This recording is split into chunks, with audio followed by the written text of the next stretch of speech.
ये आज की सबसे बड़ी खबर है। भारतीय जनता पार्टी सरकार डोनाल्ड ट्रंप के सामने झुक गई है। आखिर अमेरिकी राष्ट्रपति डोनाल्ड ट्रंप ऐसा क्यों कह रहे हैं कि मेरे इस फैसले से प्रधानमंत्री नरेंद्र मोदी का राजनीतिक करियर खत्म हो सकता है?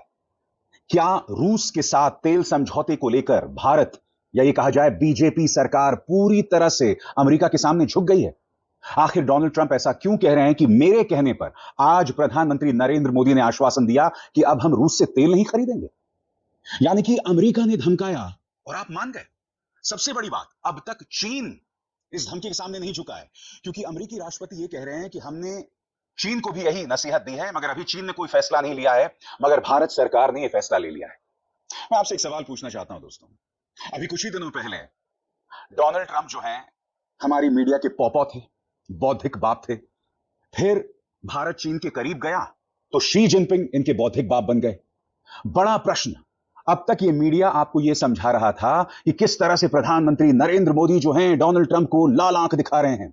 यही नहीं, डोनाल्ड ट्रंप को जो नोबेल पुरस्कार नहीं मिला, कई न्यूज चैनल्स ये भी कह रहे थे कि वो नोबेल पुरस्कार उन्हें नहीं मिला प्रधानमंत्री नरेंद्र मोदी की वजह से। और आप जानते हैं ये सब प्रोपेगेंडा, ये सब बकवास है। जब असल बात आती है जिसके अंतर्गत रूस से तेल खरीदने का मामला होता है, तो यहां पर डोनाल्ड ट्रंप सामने आए हैं और यहां पर दो तीन बातें कह रहे हैं।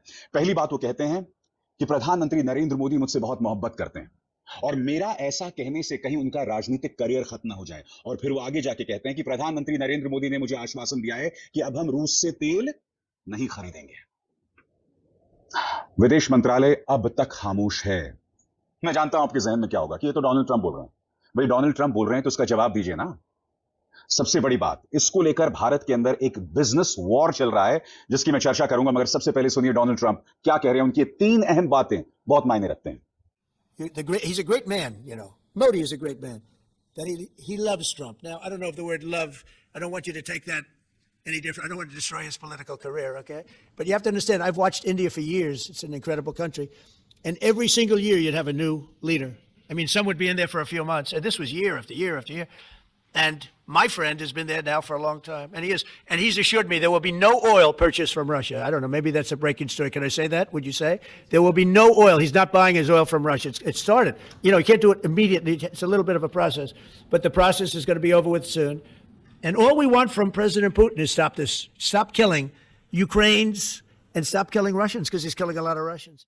मैं फिर आपसे पूछना चाहता हूं, डोनाल्ड ट्रंप ऐसा क्यों कह रहे हैं कि मेरा ऐसा कहने से प्रधानमंत्री नरेंद्र मोदी का राजनीतिक करियर खत्म हो जाएगा? यह व्यक्ति बार बार भारत की तौहीन कर रहा है। यह कह रहा है कि मैंने भारत और पाकिस्तान की जंग रुकवाई, और वो भी व्यापार का झुंझुना दिखाकर। यह व्यक्ति बार बार भारत के सामने ब्लैकमेल की राजनीति खेल रहा है, और अब यह भी कह रहा है कि मेरी वजह से कहीं प्रधानमंत्री नरेंद्र मोदी का राजनीतिक करियर खत्म ना हो जाए। सबसे बड़ी बात दोस्तों, यहां पर जो दूसरी बात कहते हैं वो कह रहे हैं कि भारत अब लाइन पर आ गया है। हम उम्मीद करते हैं कि चाइना भी लाइन पर आएगा। वो साथ ही में हवाला देते हैं रूसी राष्ट्रपति व्लादिमीर पुतिन की हिंसक राजनीति का, कि किस तरह से उनकी गलतियों की वजह से इस वक्त यूक्रेन में बड़ी तादाद में लोग मारे गए, रूस में बड़ी तादाद में लोग मारे गए। रूस को कायदे से यूक्रेन के साथ ये युद्ध पहले हफ्ते में जीत जाना चाहिए था, ऐसा हो ना सका। बड़ी बात यहां पर वो कह रहे हैं कि भाई भारत लाइन पर आ गया, उम्मीद है चीन भी लाइन पर आएगा। क्या चाइना लाइन पर आएगा जैसा कि डोनाल्ड ट्रंप कह रहे हैं? सुना जाए। If India doesn't buy oil, it makes it much easier. And they're not going to buy. They assured me they will, within a short period of time, they will not be buying oil from Russia. And they'll go back to Russia after the war's over. In light of China's export curbs on rare earths, do you view India as a reliable partner going forward? And are you planning to meet Prime Minister Modi in Malaysia? Are you open to talks in terms of... Yeah, sure. He's a friend of mine. We have a great relationship. He just said that 2 days ago, as you know. We have a great relationship. No, we were not happy with him buying oil from Russia, because that lets Russia continue on with this ridiculous war where they've lost 1.5 million people, by the way. Russia's lost 1.5 million people, soldiers mostly. This is a war that should have never started, but it's a war that Russia should have won in the first week. And they're going into the 4th year. And I want to see it stop, so I was not happy that India was buying oil. And he assured me today that they will not be buying oil from Russia. That's a big stop. Now I got to get China to do the same thing. दोस्तों, अगर वाकई चीन भी line पर आ जाता है और रूस से तेल नहीं खरीदता है ना, तब ये मानकर चला जाए कि ट्रंप वाकई दुनिया के दादा हो गए। उनके सामने सब नतमस्तक है। मगर जैसे कि डोनाल्ड ट्रंप दावा कर रहे हैं कि अगर भारत ने आश्वासन दिया है कि हम रूस से तेल नहीं खरीदेंगे, तो क्या इसका मतलब ये माना जाए कि हम ट्रंप के सामने झुक गए? क्योंकि हम तो रूस और चाइना के साथ मिलकर एक गठजोड़ बना रहे थे ना। ट्रंप का मुकाबला करने के लिए। यहां तक कि बागराम एयरबेस, अफगानिस्तान के बागराम एयरबेस में भी हम एक गठबंधन बना रहे थे अमेरिका के खिलाफ। मैं आपसे समझना चाहता हूं, ये कैसी विदेश नीति है? ये कैसी विदेश नीति है जो शंघाई चली जाती है? ये कैसी विदेश नीति है जो विदेश मंत्री वांग यी, चाइना के विदेश मंत्री वांग यी का स्वागत भारत में करती है? ये कैसी विदेश नीति है जो अब डोनाल्ड ट्रंप के सामने फिर झुक जाती है? मैंने क्या कहा आपसे, इसको लेकर एक बिजनेस वॉर चल रहा है, क्योंकि देखिए, रूस के साथ जो तेल समझौता था ना, इसमें फायदा किसका था? रिलायंस ग्रुप को। और आप जानते हैं कि इस देश में जो दो बड़े उद्योगपति हैं, सम्मानित उद्योगपति, गौतम अडानी और मुकेश अंबानी, उनके बीच में किस तरह के बिजनेस ताल्लुकात हैं, किस तरह का कंपटीशन है। अब आपके सामने दोस्तों, ये खबर कोई और लेकर नहीं आया है, एनडीटीवी लेकर आया है। एनडीटीवी खबर कहती है कि भारत रूस से तेल नहीं खरीदेगा, ट्रंप ने किया बड़ा दावा, प्रधानमंत्री मोदी को बताया महान शख्स। अब आपके जहन में सवाल होगा दोस्तों कि ये खबर एनडीटीवी कैसे कर रहा है। अब आप जानते हैं एनडीटीवी के मालिक कौन है, और जैसे मैंने बताया कि रिलायंस ग्रुप और अडानी ग्रुप में जो बिजनेस प्रतिस्पर्धा है वो भी हम सब जानते हैं। एनडीटीवी का यह दावा है कि अब तक विदेश मंत्रालय का इस मुद्दे पर कोई प्रतिक्रिया नहीं आई है। आपकी स्क्रीन पर वॉशिंगटन स्थित भारतीय दूतावास ने ईमेल के जरिए इस बारे में पूछे गए सवालों पर कोई जवाब नहीं दिया कि क्या प्रधानमंत्री मोदी ने ट्रंप को ऐसा कोई वादा किया है। अगर भारत सचमुच रूस से तेल खरीदना बंद करने का वादा करता है तो यह ग्लोबल एनर्जी डिप्लोमेसी में एक नया और बड़ा मोड़ साबित हो सकता है। यह ऐसे समय होगा जब अमेरिका यूक्रेन युद्ध के बीच रूस की तेल से होने वाली आमदनी को रोकने के लिए अपने प्रयास तेज कर रहा है। पूरा एक हवा बनाया गया था कि अब चाइना और भारत के गठजोड़ से ट्रंप हिल जाएंगे, क्योंकि कुछ दिनों पहले तक यही मीडिया क्या कह रहा था, बिजली कड़कती है जब ट्रंप और मोदी मिलते हैं। फिर ट्रंप को छोड़ दिया, ट्रंप पॉपा नहीं रहे, शी जिनपिंग इनके पापा बन गए। भाई आप तो हमें यही बतला रहे थे ना कि हम चाइना के साथ मिलकर ट्रंप को जवाब देंगे। अब डोनाल्ड ट्रंप कह रहे हैं कि मैंने प्रधानमंत्री को नसीहत दी कि रूस से तेल खरीदना बंद करो, ये मान गए।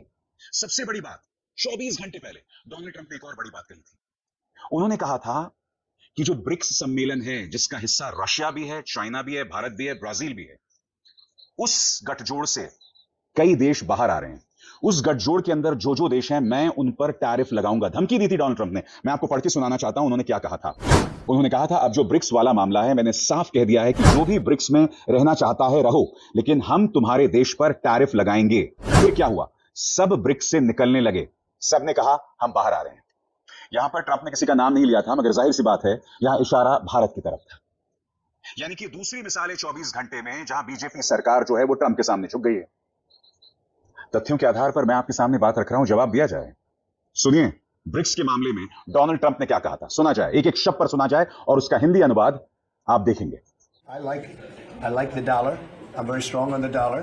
And anybody who wants to deal in dollars, they have an advantage over people that aren't. But for the most part, we're keeping it that way. I think if Biden would have, Biden, that group would have gotten elected, meaning Kamala, you wouldn't have the dollar as your currency anymore. You wouldn't have a world domination by the dollar if I didn't win this election. And now the domination like BRICS.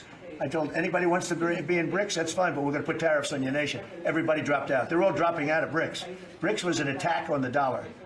And I said, you want to play that game, I'm going to put tariffs on all of your product coming into the U.S. They said, like I said, we're dropping out of BRICS. And BRICS is like, they don't even talk about it anymore. Scott, do you want to add to that? क्या हो रहा है इस देश में दोस्तों विदेश नीति के नाम पर? क्योंकि हमसे तो कहा जा रहा था ना कि प्रधानमंत्री नरेंद्र मोदी विश्व गुरु हैं, प्रधानमंत्री नरेंद्र मोदी के सामने सब झुकते हैं। अरे साहब, ये दिख रहा है। अब आप कथित तौर पर उस डोनाल्ड ट्रंप के सामने झुक रहे हैं जो डोनाल्ड ट्रंप भारत की तौहीन करता है, टैरिफ भी लगाता है और अब यह भी कहता है कि तुम रूस से तेल मत खरीदो। सवाल यह कि डोनाल्ड ट्रंप किसका तेल निकाल रहे हैं? डोनाल्ड ट्रंप ने ऐसा क्यों कहा कि मेरे ऐसा कहने से प्रधानमंत्री का राजनीतिक करियर खत्म हो सकता है? यह विदेश नीति का मजाक है दोस्तों, और मैं बार बार कहता हूं, फिर दोहराना चाहूंगा। आपकी स्क्रीन पर एस जयशंकर, भारत के इतिहास का सबसे नाकारा विदेश मंत्री।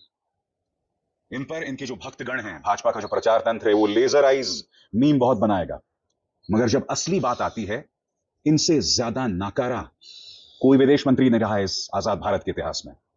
हम एस.एम. कृष्णा का मजाक बनाया करते थे क्योंकि वो न जाने कहां गुमराह करते थे, मगर यहां नंबर एक, ये व्यक्ति अव्वल दर्जे का अवसरवाद, क्योंकि जब कांग्रेस की सरकार थी तो बतौर विदेश सचिव, बतौर चाइनीज दूतावास के प्रमुख, इस व्यक्ति को बहुत फायदा हुआ था। मगर फिर महाशय ने यूटर्न लिया, जब ये सरकार आई तो वहां नतमस्तक हो गए और फिर विदेश मंत्री बन गए। मगर विदेश मंत्री बनने के बाद ये क्या कमाल कर रहे हैं, आपके सामने मिसालें जो अपने आप में निहायत ही गलत है। दोस्तों, मैं फिर आपसे पूछना चाहता हूं, आप में से जो लोग प्रधानमंत्री नरेंद्र मोदी को विश्वगुरु मानते हैं, अगर प्रधानमंत्री विश्वगुरु हैं तो 3 दिनों में हमने ऑपरेशन सिंदूर क्यों रोक दिया? क्यों डोनाल्ड ट्रंप बार बार भारत की तौहीन कर रहे हैं और प्रधानमंत्री खामोश हैं? हमारे 21 जवान गालवान घाटी में शहीद हो जाते हैं, प्रधानमंत्री नरेंद्र मोदी के मुंह से आज तक चीन शब्द नहीं निकला है। ये तेवर विश्वगुरु के नहीं होते। 2014 से पहले देश विश्वगुरु था। जब आप देश पर फोकस छोड़ के व्यक्ति विशेष पर फोकस करते हैं तो देश को इसका नुकसान होता है। 2014 से पहले हर भारतीय नागरिक जो विदेश जाता था, नासा में, ब्रिटेन की स्वास्थ्य व्यवस्था में, आईटी सेक्टर में यानी सिलिकॉन वैली में, हर भारतीय इस देश का विश्वगुरु हुआ करता था। मगर जब आप वो सब तहस नहस करके एनआरआईज के सामने मोदी मोदी मोदी करवाकर सिर्फ एक व्यक्ति को प्रमोट करते हैं तो यह हश्र होता है। मैं उम्मीद करता हूं कि विदेश मंत्रालय सख्त शब्दों में ये जो डोनाल्ड ट्रंप दावा कर रहे हैं उसका हम खंडन करेंगे।